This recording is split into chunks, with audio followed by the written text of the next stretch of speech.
So growing up, I've always wanted to work with non-domestic species and wildlife. And I was incredibly lucky to be able to do that for the last 10 years. It sounds very glamorous, working with wildlife, what you see on social media and in documentaries.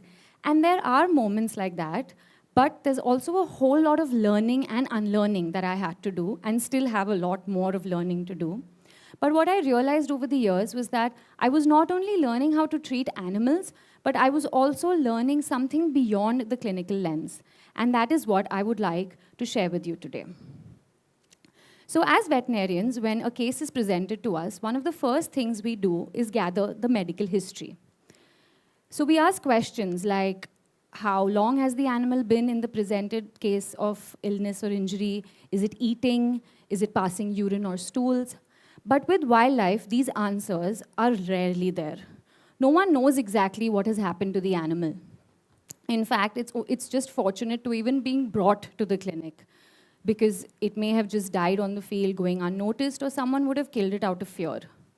So what you have to entirely rely on are your observation skills. And sometimes that's not enough. I'm going to pull up photos of a few cases that I've worked on. They contain injured animals, so just giving a heads up. So this is a spectacled cobra. And you can see over here that its hood, head, and eyes are completely covered in injuries. A snake is not supposed to look like this. Just this animal that looked very dull and inactive. Another case was of an Indian monitor lizard. What you can see over here is its skin, which is completely infected and also looks as most it's almost decaying.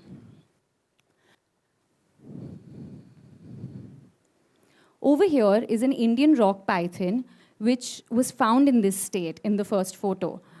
It was found entangled in an abandoned fishing net. We don't know how long the animal was there in this state, but my guess is a really long time, because the injuries were deep into the musculature. Now, luckily, all of these animals recovered, but they all had a similar starting point: limited information and no clear outcome. So there are cases which, despite this kind of a situation, recover, but then there are also those that do not. But what I realized over the years was, what matters is showing up and doing what needs to be done, carefully, consistently, and day after day, even when progress isn't immediately visible. Now, working with these limited information cases made me notice one thing. In times when there are gaps in information, there is this human tendency to fill in those gaps with something. Sometimes we make early assumptions, sometimes we draw early judgments, even before the situation has properly unfolded. And then I realized that I need to take a step back from this. I need to unlearn, because the first impression should not always be the final conclusion. And this learning helped me even in high-pressure situations where I found myself, such as conflict situations.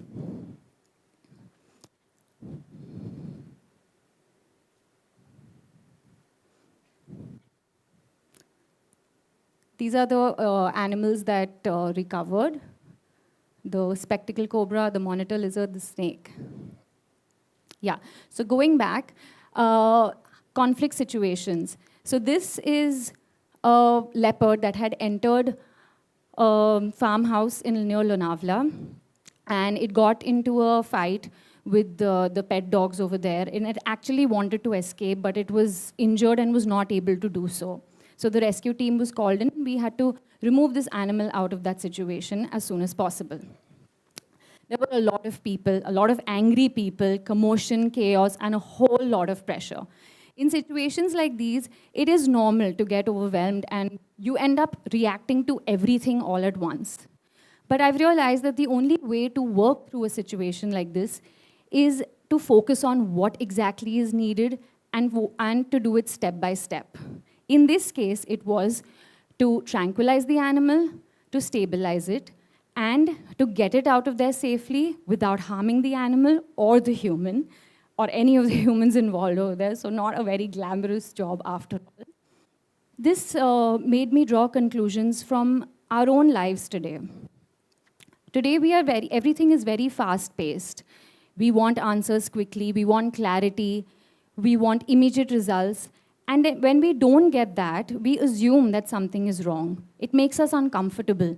We think that we need to change course immediately. But that was not something that was possible for me in my line of work.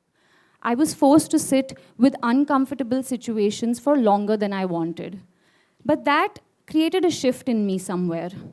And I noticed that my approach had changed, not only to cases that I was seeing, but also in how I dealt with uncertainty in life. And that made me realize that we have put so much of pressure on ourselves to have everything figured out. We want to know what career path we're going to have, what steps we're going to take, whether we're taking the right steps to go on that career path. There are a lot of unknowns out there, but it's absolutely fine, and that is normal. Because sometimes just trusting the process and staying with that uncertainty for just a little longer leads to situations figuring themselves out. I believe that not knowing is not the same as not progressing. And I have learned that from the wild in many ways than I have from any human at all. And I hope that I was able to convey that to you guys today.